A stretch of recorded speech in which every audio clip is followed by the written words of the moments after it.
दोस्तों, मैं स्वागत करना चाहता हूं आपका हमारे YouTube channel the steno orbit में। तो फ्रेंड्स, आज हम निबंध माला से डिक्टेशन करने जा रहे हैं, जिसमें कुल 550 शब्द हैं और इसकी गति 100 शब्द प्रति मिनट रहेगी। और आपकी यह डिक्टेशन 5 सेकंड बाद स्टार्ट हो जाएगी।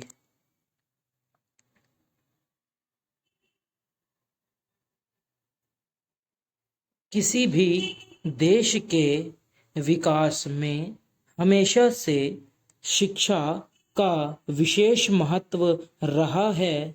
इसी कारण प्रत्येक राष्ट्र द्वारा शिक्षा व्यवस्था में निरंतर सुधार लाने की कोशिश करना अत्यंत स्वाभाविक है।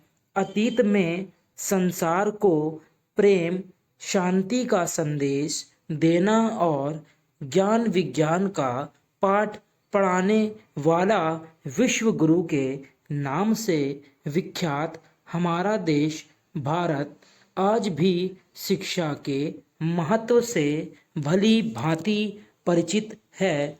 और यही कारण है कि आज हमारा देश साहित्य, संगीत, कला, विज्ञान, अध्यात्म इत्यादि सभी क्षेत्रों में अपने जैसे विकासशील देशों को ही नहीं बल्कि दुनिया के सभी विकसित देशों को भी चुनौती दे रहा है।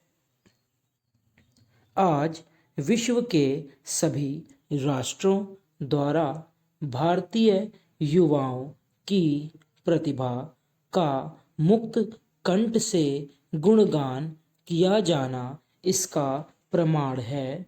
बावजूद इसके संपूर्ण राष्ट्र की शिक्षा को आधार मानकर विश्लेषण किया जाए तो अभी भी भारत शिक्षा के क्षेत्र में विकसित राष्ट्रों की तुलना में काफ़ी पीछे है। वर्ष 2011 की जनगणना के अनुसार भारत की साक्षरता दर 74.04% है, जो वैश्विक स्तर पर बहुत कम है। इस अनुपात में और वृद्धि करने के लिए बुद्धिजीवियों ने अपने अपने सुझाव दिए। उन सभी के सुझावों पर विचार करते हुए भारत सरकार ने शिक्षा को अनिवार्य रूप से लागू करने हेतु शिक्षा का अधिकार कानून RTE बनाकर पूरे देश में समान रूप से प्रस्तुत कर दिया। इसमें इसके कई उद्देश्य एवं प्रावधान शामिल हैं।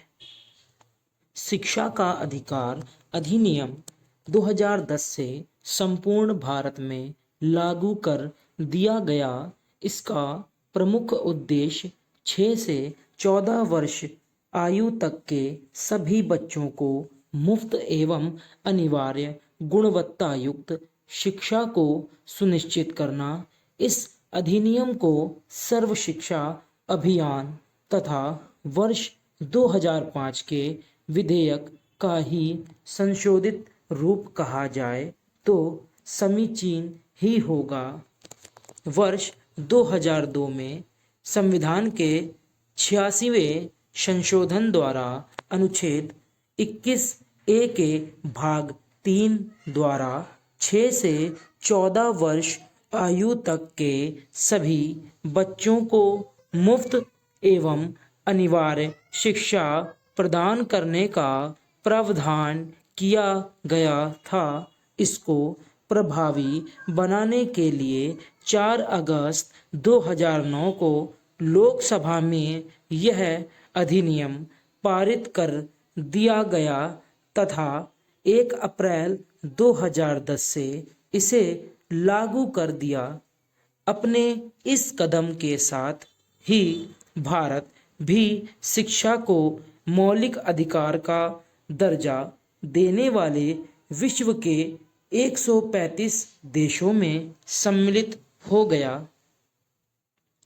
इस अधिनियम को पारित करने की प्रक्रियावश सर्वप्रथम इसकी एक संक्षिप्त रूपरेखा वर्ष 2005 में ही निर्मित कर ली गई थी, परंतु उस समय कुछ लोगों के मत वैमनस्य के कारण यह पूर्णतः लागू नहीं किया जा सका। तदुपरांत नियमित प्रयास के द्वारा इसे वर्ष 2009 में पास कर दिया गया। यह बिल अंत में महामहिम राष्ट्रपति जी की मंजूरी के उपरांत 26 अगस्त 2009 को एक कानून बन गया, जिसके अंतर्गत सभी 6 से 14 वर्ष तक के बच्चों को मुफ्त व अनिवार्य शिक्षा का अधिकार प्राप्त है। यह कानून 1 अप्रैल 2010 से पूरे राष्ट्र में लागू हो गया। अनुच्छेद 370 हटने के बाद यह कानून जम्मू कश्मीर और लद्दाख में भी लागू हो गया। इस एक्ट के पास होने के पश्चात भारतीय इतिहास में पहली बार किसी प्रधानमंत्री ने किसी कानून को अपने संबोधन द्वारा जनता को प्रस्तुत किया। अपने इस संदेश में तत्कालीन प्रधानमंत्री श्री मनमोहन सिंह ने कहा था, भारत नौजवानों का देश है। बच्चों और नौजवानों को उनकी शिक्षा एवं उनके विशिष्ट गुणों का परिमार्जन करके देश को खुशहाल और शक्तिशाली बनाया जाएगा। स्टॉप। तो फ्रेंड्स, अगर आपको हमारी यह डिक्टेशन अच्छी लगी हो तो हमारे YouTube channel the steno orbit को जरूर सब्सक्राइब करेगा और इस वीडियो को लाइक एंड शेयर करिए। Thank you.